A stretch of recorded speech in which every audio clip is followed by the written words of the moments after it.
할렐루야. 오늘도 새날을 주신 하나님을 찬양합니다. 어제는 거룩한 주일을 보내고 또다시 새로운 한 주간을 시작합니다. 여러분 기쁨의 잔치를 마음껏 즐기셨습니까? 이제 이 한 주간도 그렇게 기쁨의 증거자들로 살아가는 우리 성도들이 되실 수 있기를 바랍니다. 오늘 이 아침 우리에게 주시는 하나님 말씀은 창세기 42장 말씀인데요. 그 중에 6절 한 절 말씀을 봉독해 드립니다. 하나님의 말씀을 경청하시기 바랍니다. 때에 요셉이 나라의 총리로서 그 땅 모든 백성에게 곡식을 팔더니 요셉의 형들이 와서 그 앞에서 땅에 엎드려 절하매. 아멘. 오늘도 이 말씀을 통해 우리에게 주신 하나님의 음성을 듣게 되길 바랍니다. 자, 요셉이 바로왕의 꿈을 해석한 꿈의 내용처럼 애굽 온 땅에 7년의 대풍년과 7년의 대흉년이 이어지게 되죠.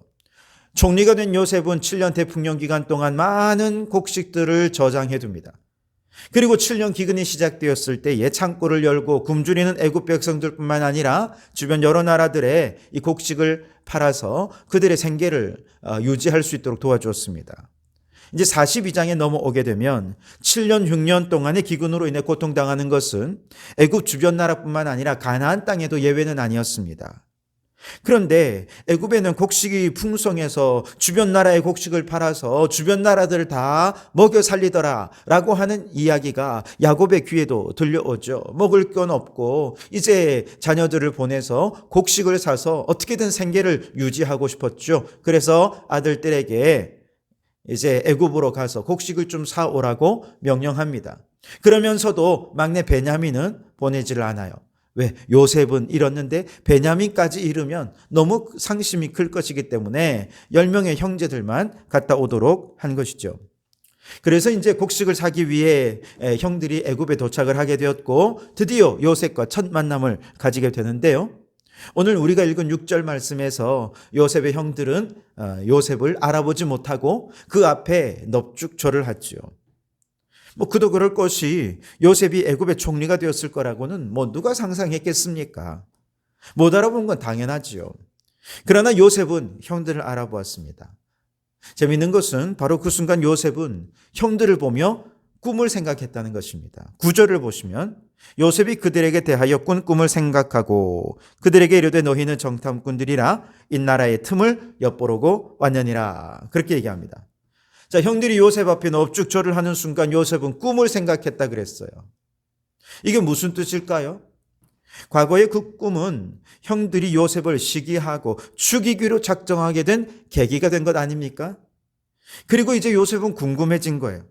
형들이 아직도 자신을 죽이려고 했던 과거를 당당하게 생각하면서 여전히 그들은 분노와 증오에 차 있고 교만해져 있는가? 아니면 과거를 후회하면서 많이 겸손해졌는가?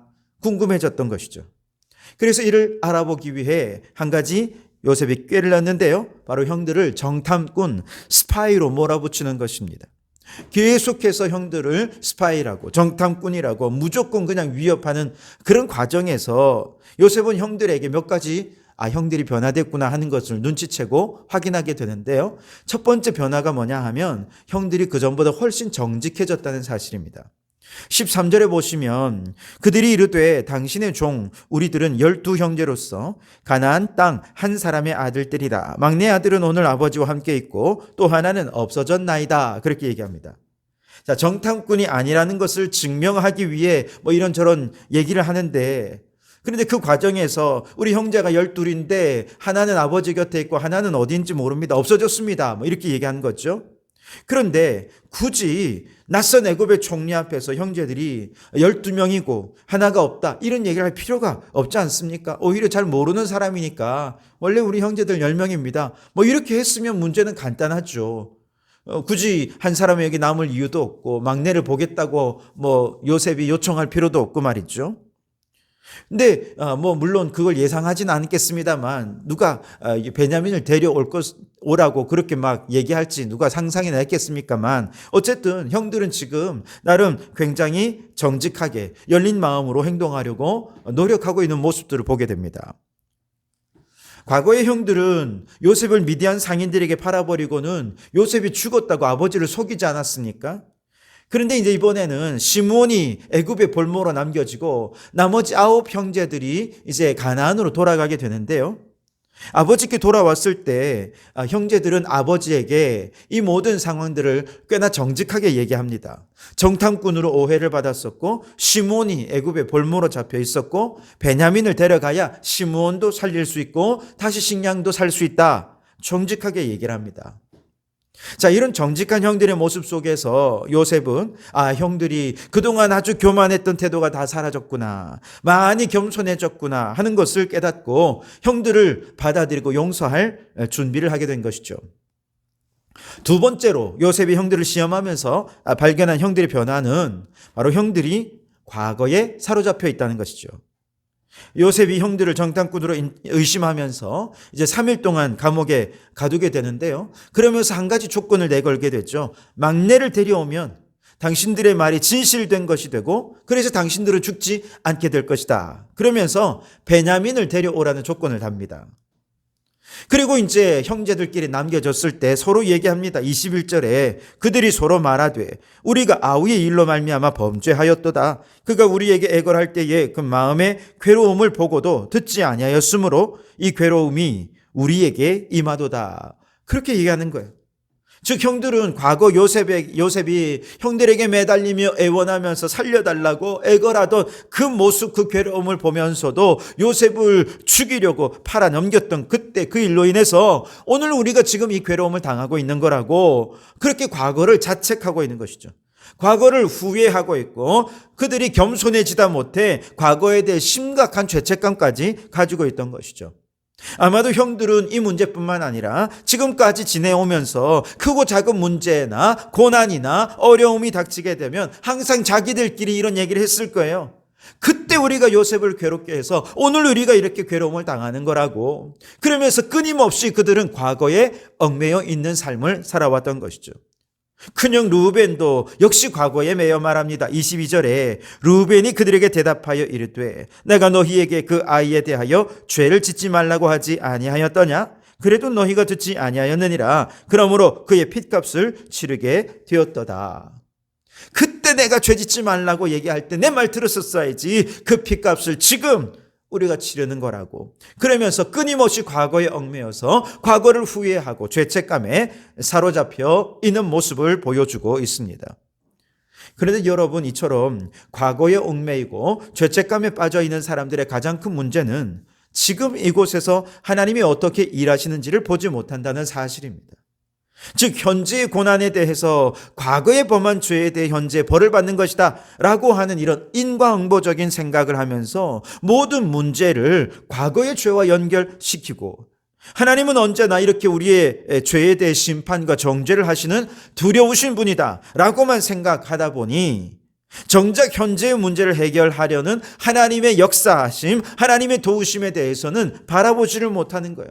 그저 그들이 과거에 잘못된 죄에 대해서 그냥 죄책감에 시달리기만 하고 스스로에 대해 부정적인 생각에 사로잡혀서 현재 지금 이곳에서 하나님이 어떻게 일하시며 미래로 나아가고 계신지를 바라볼 수가 없는 것이죠.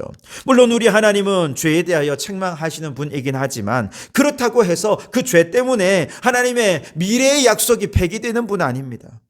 그 과거에 우리가 범한 죄 때문에 하나님이 주신 미래에 이루실 꿈도 완전히 좌절하도록 내버려 두시는 그런 하나님은 아니라는 거예요. 하나님은 결코 과거에 머물러 있는 분이 아니라 어떤 죄악도 어떤 현실도 뛰어넘어서 꿈을 이루시고 약속을 성취해서 계속해서 미래를 향해 나아가시는 분, 그분이 바로 우리 하나님이라는 사실을 믿으시기 바랍니다. 아버지 야곱의 슬픔도 마찬가지예요. 시므온만 애굽에 남겨두고 9 형들이 가나안 아버지 집으로 다시 돌아와서 자초지종을 얘기하고 베냐민을 데려가야 한다고 야곱에게 말하지만 아버지 야곱도 역시 엄청난 슬픔에 빠져서 하나님의 약속이 성취되는 과정을 전혀 이해하지 못했습니다. 38절 말씀해 보시면 야곱이 이르되 내 아들은 너희와 함께 내려가지 못하리니 그의 형은 죽고 그만 남았음이라. 만일 너희가 가는 길에서 재난이 그에게 미치면 너희가 내 흰 머리를 슬퍼하며 수올로 내려가게 함이 되리라. 그렇게 얘기합니다. 야곱 역시도 요셉을 잃은 슬픔 여전히 잊지 못하고 있습니다. 현재 시므온 다시 찾을 수 없을 거라는 이미 절망에 빠져버렸습니다. 그래서 베냐민 하나라도 지켜야 되겠다라고 베냐민을 지키기에 급급한 것이죠. 그러다 보니 이 모든 과정에서 하나님이 과거의 슬픔을 뚫고 현재 어떻게 일하시는지, 어떻게 미래를 향해 나아가고 계신지에 대해서 도무지 깨달을 수 없었던 것이죠. 그러나 정말 놀랍게도 이처럼 과거에 얽매여 있는 형들 사이에서, 슬픔에 빠져 절망에 빠져 있는 아버지 야곱의 사이에서 하나님 주신 꿈은 자신의 길을 향해 묵묵히 나아가고 있었습니다. 즉 형들은 자기들도 모르는 사이에 자기들이 파괴시켰고 무너뜨렸다고 생각했던 그 요셉의 꿈을 성취해가는 과정에 자기들도 모르는 사이에 참여하고 있었던 것이죠. 오늘 본문 6절을 보시면 때에 요셉이 나라의 총리로서 그 땅 모든 백성에게 곡식을 팔더니 요셉의 형들이 와서 그 앞에서 땅에 엎드려 절하매 그랬죠. 요셉의 꿈은 무엇이었습니까? 형들과 부모의 모든 곡식단과 별들이 요셉의 곡식단과 별에게 절하는 것 아니었습니까? 그런데 형들은 자기들도 모르는 사이에 이미 요셉 앞에 땅에 엎드려 절을 하면서 그 꿈을 이루어가고 있었던 것입니다. 나중에 43장 26절에 다시 한번 형들이 요셉에게 머리 숙여 절을 합니다. 44장 14절에도 그 형제들이 요셉 앞에 땅에 엎드려 절을 하게 됐죠. 꿈의 내용이 실제로 이루어지는 과정에 자기들도 모르게 참여하고 있었던 것이죠. 여러분, 과거에 얽매여 있거나 죄책감에 빠져 있거나 슬픔에 빠져 있는 사람들은요, 결단코 지금 오늘 이곳에서 죄와 슬픔을 뛰어넘어 일하시는 하나님을 발견할 수가 없어요. 그래서 여전히 좌절에 빠져 있습니다. 그러나 여러분, 하나님은 이 모든 상황을 뛰어넘어서 하나님이 계획하신 꿈과 약속을 성취하시는 하나님이신 줄을 믿으시기 바랍니다. 2002년 월드컵 때 붉은 악마의 응원 메시지 꿈은 이루어진다. 여러분, 이 말은 어떤 불가능한 현실 속에서도 간절히 꿈꾸고 그 꿈을 이루기 위해 마지막까지 최선을 다해 노력하면 그 꿈은 이루어지게 될 것이다 라고 하는 것이죠. 그런데요, 하나님의 꿈은 우리가 노력해서 이루는 것이 아니에요. 우리가 불가능함에도 불구하고 계속 꿈을 꾸고 그 꿈을 이루기 위해 열심히 땀 흘려 노력한다면 그게 이루어지느냐? 아니라는 것입니다. 하나님의 꿈은 하나님이 이루시는 것입니다. 하나님의 꿈은 하나님이 주신 그 꿈의 능력이 앞으로 끊임없이 전진해 나아가는 능력이 된다는 것입니다. 하나님이 꿈을 주셨다면, 하나님이 약속하셨다면 하나님의 꿈과 약속은 우리의 현실의 모든 죄와 과거의 슬픔과 절망을 뚫고 미래를 향해 전진해 나가는 능력, 이것이 바로 하나님의 꿈이라는 것이죠.